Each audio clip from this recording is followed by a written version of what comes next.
So the word commend, cohesion, to have cohesion. In the English elements, it's together stand. It's a beautiful word, commend or commending. The Greek is sunistemi, and I think I pronounced it right. The first passage of scripture I'm going to bring to you proved to me years ago, when I first became a believer, unequivocally, it beamed out of the scriptures, proving that Christ pre-existed. And that is solid truth, and that's foundational truth, realizing that all came through Christ, and all has its cohesion in him.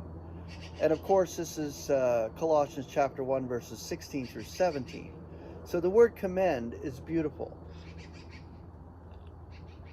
because it goes along with cohesion. For in him is all created, that in the heavens and that on the earth, the visible and the invisible, whether thrones or lordships or sovereignties or authorities, all is created through him and for him, and he is before all, and all has its cohesion in him. Now that there, it only took that passage of scripture, them verses, to really come alive and prove the pre-existence of Christ for me. And I stand on that foundational truth. And it cannot be removed. His glory that he had with the Father beforehand cannot be removed. And no matter what people try to prove otherwise, they cannot. And they don't use scripture properly to prove their point. They don't even have a scriptural viewpoint when it comes to the non-pre-existence of Christ. And I thank God for all those who are standing in that truth and proving it and doing videos and bringing out the depth of God from the scriptures. Martin did a beautiful video this morning. Okay, so the word commend or commending. The next passage of scripture is Romans 3:5. Now, if our injustice is commending God's righteousness, what shall we declare? Not that God, who was bringing on indignation, is unjust. As a man am I saying it. Okay, Romans chapter 5, verse 8. Yet God is commending this love to us, seeing that while we are still sinners, Christ died for our sakes. While we are still sinners, Christ died for our sakes. 2 Corinthians 10:18. For not he who is commending himself is qualified, but whom the Lord is commending. Romans 16:1. Now I am commending to you Phoebe, our sister, being a servant also of the ecclesia of Cenchrea. 2 Corinthians chapter 3, verse 1.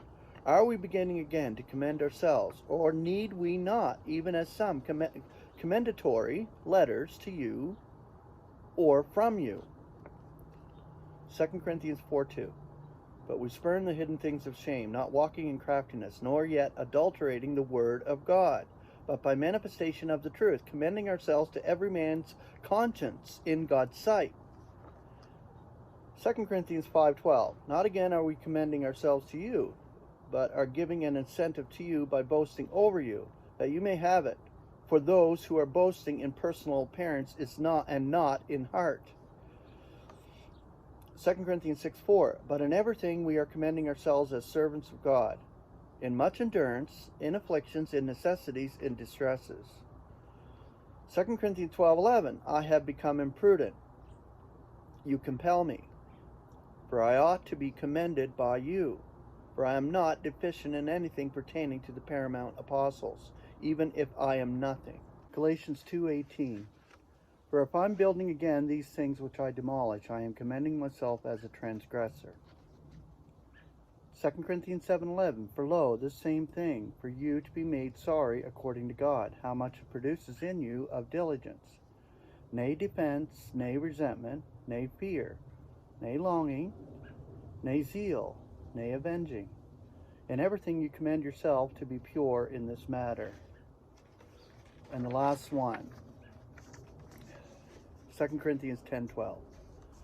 For we are not daring to judge ourselves by or compare ourselves with some who are commending themselves. But they, measuring themselves by themselves and comparing themselves with themselves, do not understand.